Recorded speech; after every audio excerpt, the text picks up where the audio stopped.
Hello guys, welcome to Knowledge and Life on Heal Media Africa. My name is Michael Mekuji Enwere. Today our topic of focus is thought and action. Thought is the process of analyzing potential actions and their consequences. While action, on the other hand, is the representation of signals and acts and impulses that affect the world around us. Just so that you know, action could be reactional or it could be proactional.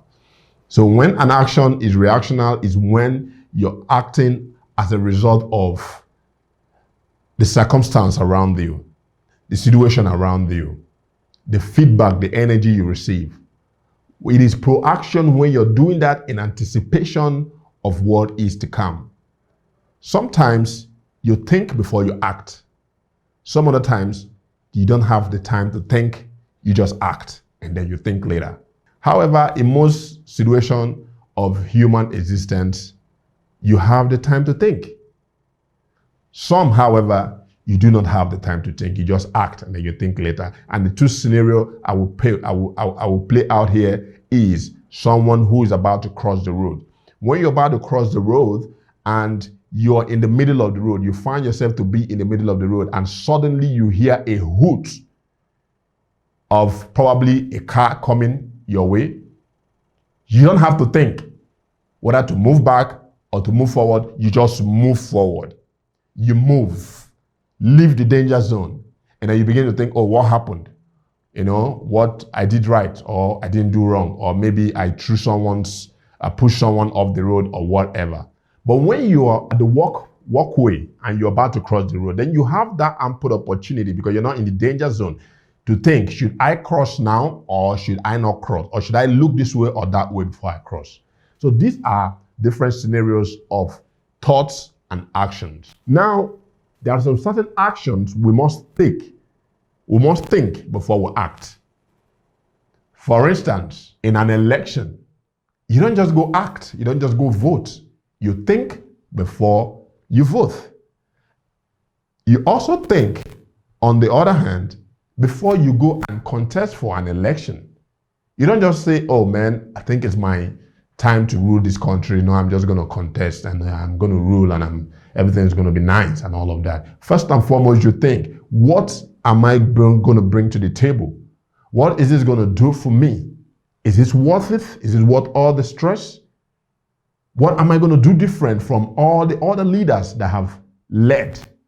I think most of the quest of the Nigerian leadership to want to hold power and to rule the country is born out of ego.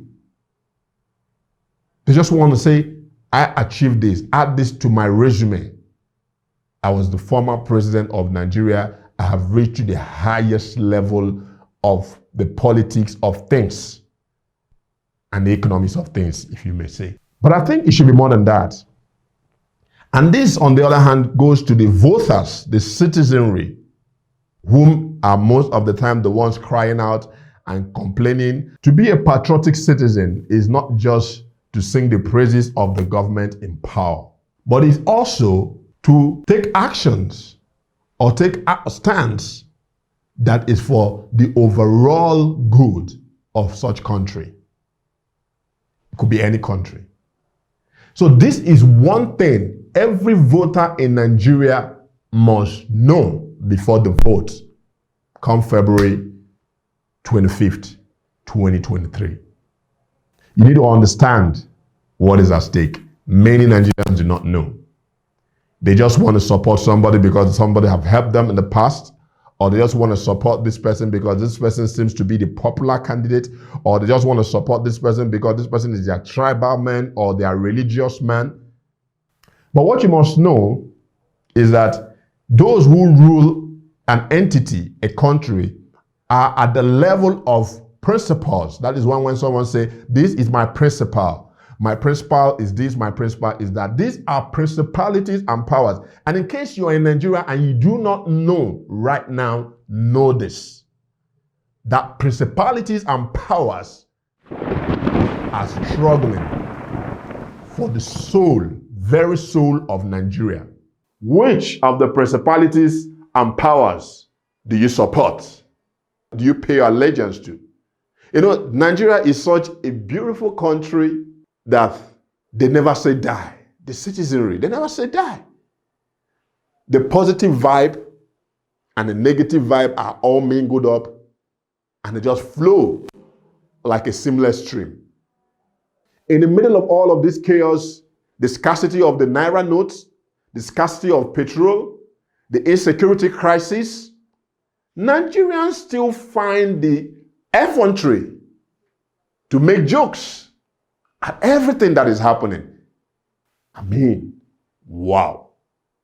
And for all those who are contesting the position of presidency, governor, senators, and all of that, I just want to ask you, what are you going to do differently from what has been done in the past? Are you just going to go there and do the same thing other people have done, have not yielded results? Are you going to do everything, or are you going to do anything differently?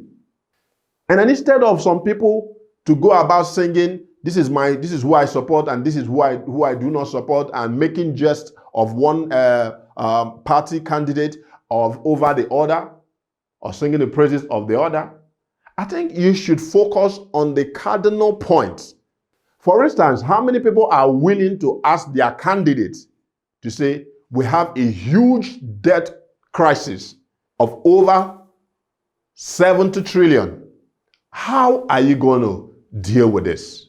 How are you going to solve it? In a recent moment, elections are being overturned by the judiciary.